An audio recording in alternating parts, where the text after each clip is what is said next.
Hello, welcome back, ladies and gentlemen. Today I'll be doing a reaction review to Bleach, chapter 670, The Perfect Crimson. So it starts off the top, page 1, and okay, we have an action sequence, obviously. Alright, let's see. Alright, page 2, of course, the cover for the manga, obviously. We have some more pictures of Yoruichi, of course, licking herself. No pun intended, by the way. Um, and we have this awesome picture of Hitsugaya standing like a soldier. I have a feeling this is gonna be his new clothing after this fight is over. The whole thing with the So if you remember last week we left off with Kenpachi fighting off against this current Stern Rider, and he actually laid the rule on this guy. Not to mention he had his brand new power he awakened, given to him by Yashiro, and that allowed him to actually basically land devastating blows against the enemy. Not to mention, let alone be able to control it somewhat. But we're not sure if he's still himself right now. So let's see what happens. Perhaps we should probably keep our distance on this one. Just looking at him, his demeanor is completely different, as if he were without consciousness. So basically, he describes it without consciousness, which could possibly mean he has no control over this power. So if they were to get in his way, he'll probably slice them too. So it is best to stay away from the current state he's in now, because if anything, this probably dates back to when Bleach first began, and Ichigo actually had his hollow, which you remember he used to lose control of it. Whoever got in his way would get hurt originally. So this form is something quite similar to that.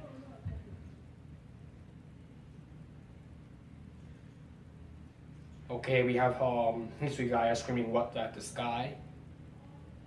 He just takes off. Kenpachi's now screaming into the distance. Obviously, we don't know for what reason that may be, but let's see for what is that. Oh my god. He sliced him in half. Jeez. What the hell just happened? Alright, so apparently the Stern Rider actually pops up behind Hitsugaya and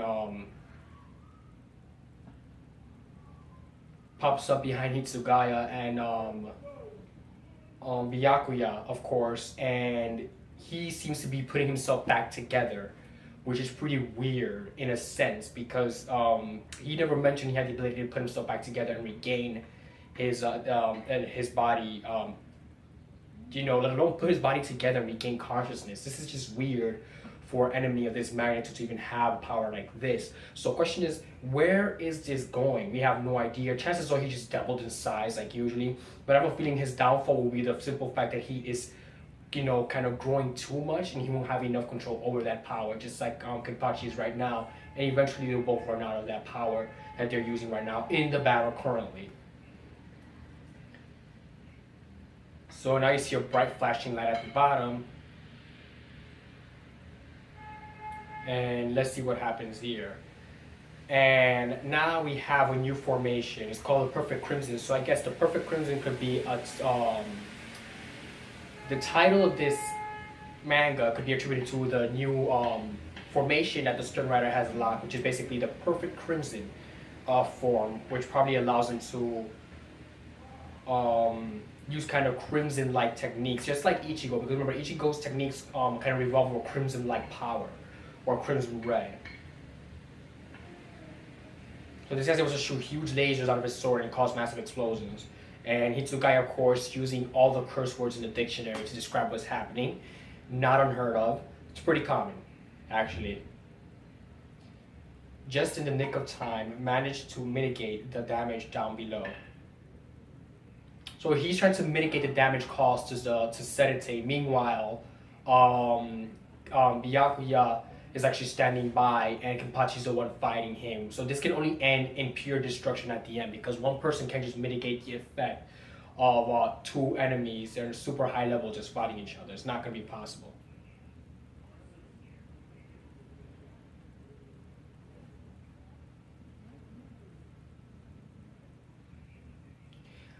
I, God's divine authority, am the most noble and purest of God knights, written pronounced as God's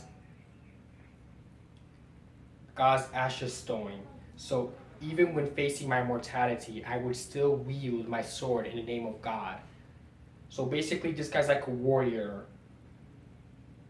that protects God or His Majesty, that claims to be a god, but he really isn't. He's just another Quincy trying to be a god, really. So basically, you've seen this over and over again in mangas. It seems to be pretty consistent. The simple fact that every single character wants to become god-like. The reason is unknown, but just seeing all enemies or villains or antagonists, mind you, I used all three words to describe. So basically, all of these actually mean antagonists.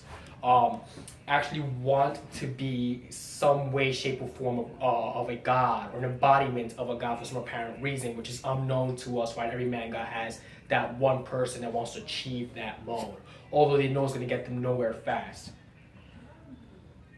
So, in Bachi's attack, his armor is actually ripped to shreds, and Yoruichi is actually shocked. Sorry, Kenchan, it looks like I released a bit too much of your power.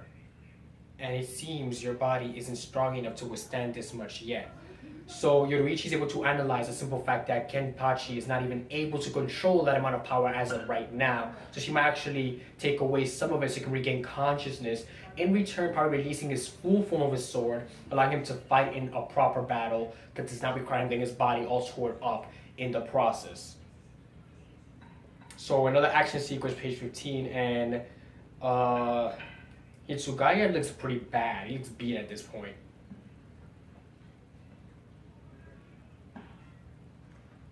So you breathe in you yet. So basically you've breath in you yet. So apparently you have some breathing capacity behind that strength of yours. So basically see how you do after this.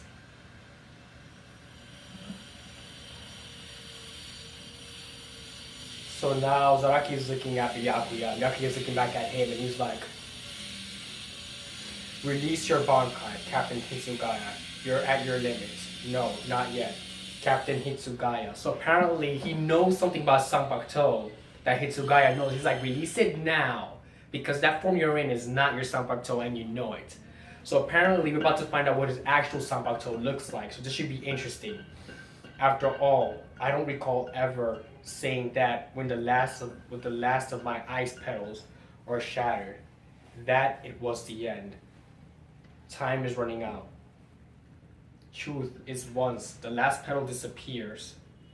So the truth behind the last petal, once it disappears, what is it? This is truly when the perfect crimson. Wait a minute, so I'm doing a video right now, actually. Daiguren Hyorimaru has reached full maturity. Oh my god. So the perfect crimson title is actually attributed to Hitsugaya, that when the last petal actually deteriorates, he was actually able to awaken his last form of his Sanpakuto, which is basically shocking because that wasn't revealed up until now. And he looks a little bit more grown in this form, believe it or not. So this is a shocker to come here. So I guess that in this form, he's much, much stronger than originally thought when the series first started.